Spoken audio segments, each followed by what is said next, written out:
Hey everyone, finish reading the next issue of Power Rangers Ranger Academy, Issue 4.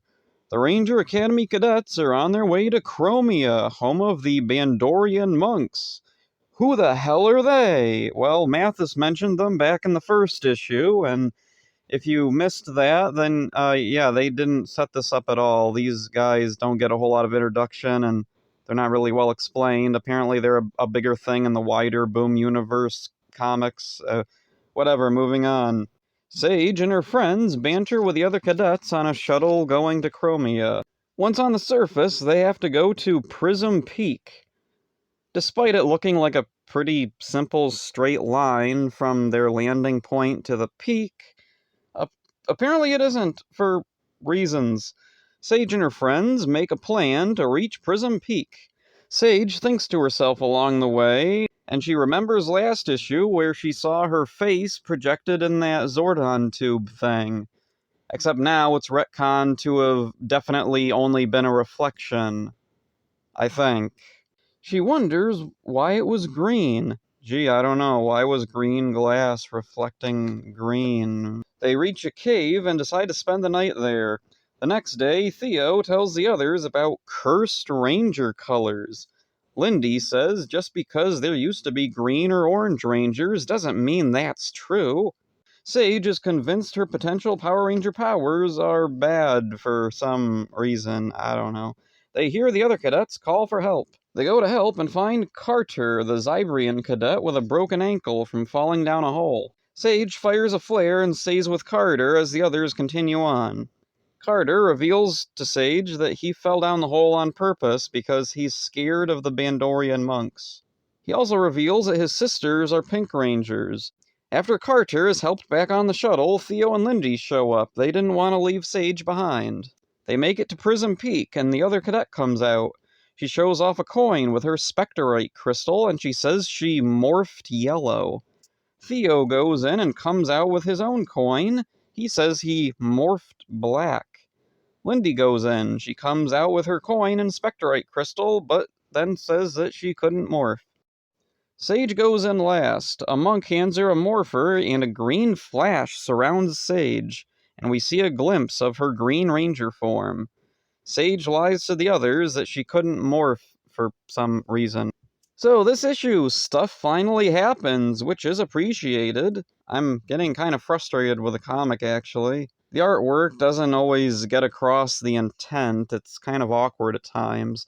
The biggest example this issue would be when they land on Chromia and see where the peak is. When they're actually traveling to the peak, there's a whole bunch of obstacles in the way, but from where they land, it kind of looks like just step over these couple of things, and then it's basically a straight line.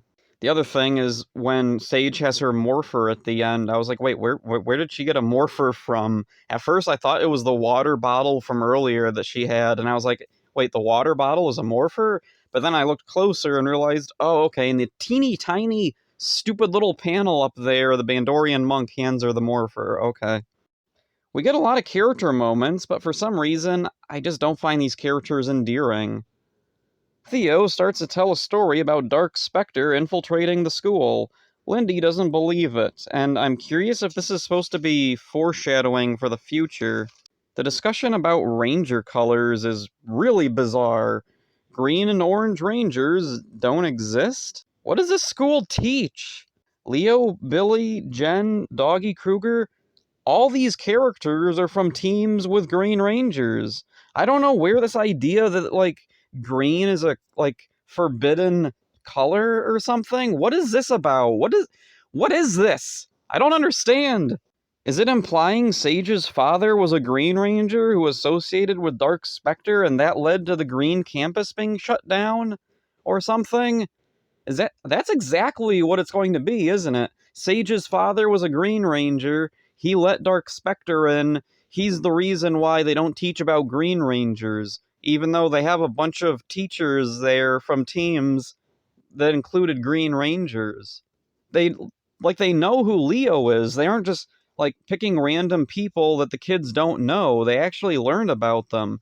Like, they say Leo is one of the greatest Red Rangers. Well, how in the hell are you going to explain Leo's story without mentioning Damon? Damon's kind of important to the whole story of Lost Galaxy. Nothing happens without him. I morphed yellow. What's up with the grammar here? I morphed black. It wasn't like I saw a vision of who I would become. I was a something ranger. I think maybe it's supposed to be kind of calling back to the 2017 movie when Zordon first sees the Rangers and he says, "Have you morphed yet?" Like, I think that is kind of what this is supposed to be referring to, maybe? The movie that's not in continuity with the comic or the show or any of that, possibly? What determines whether or not someone can morph, anyway? Because the others can morph, but Lindy can't. They don't treat it like that's super unusual or anything, like, oh yeah, I guess that happens. Like, that wasn't something indicated before, was it? Why can't Lindy morph? Or, like, do that weird Flash thing where they kind of morph, but, like, apparently they can't morph yet because, I don't know. I guess Zords are next, or it's just going to be more meandering because Sage is scared for whatever reason. Or maybe the next issue will explore her father's past at the academy. I'm thinking that's probably the direction it's going to go in, is we're not going to have a lot of typical ranger action. Sage isn't going to become a ranger, form a team with her friends, go off and do whatever it is they expect her to do. No, it's going to focus on her father and why he turned evil or whatever happened, which actually does kind of call back to the first issue. There's that ominous shadow behind Sage. Is that possibly supposed to symbolize that her father was a bad guy or her father was dangerous? One positive I can give the Ranger Academy comic is the context it gives the Power Rangers lightning bolt, the one from the logo. In the context of this comic, that lightning bolt isn't a lightning bolt, it's a shard of a spectrorite crystal. That's a clever way to utilize that, and suddenly all the lightning bolts all over makes a lot of sense. Though it does make me wonder, so why does Alpha have a big design of a spectrorite crystal on his chest?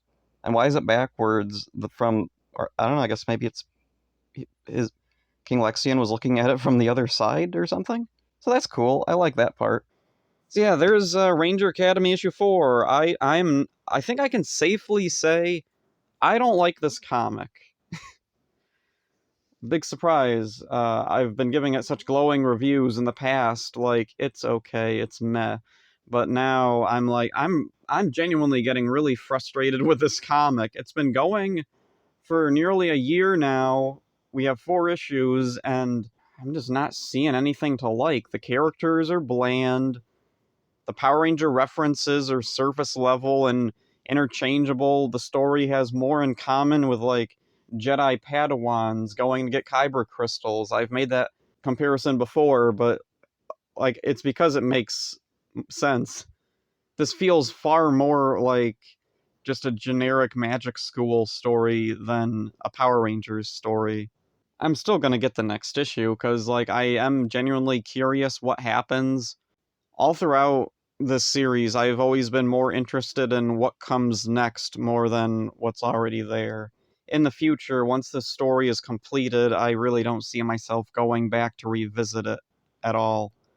So that's it for this one. Hope you enjoyed it. See ya. Too much pink energy is dangerous.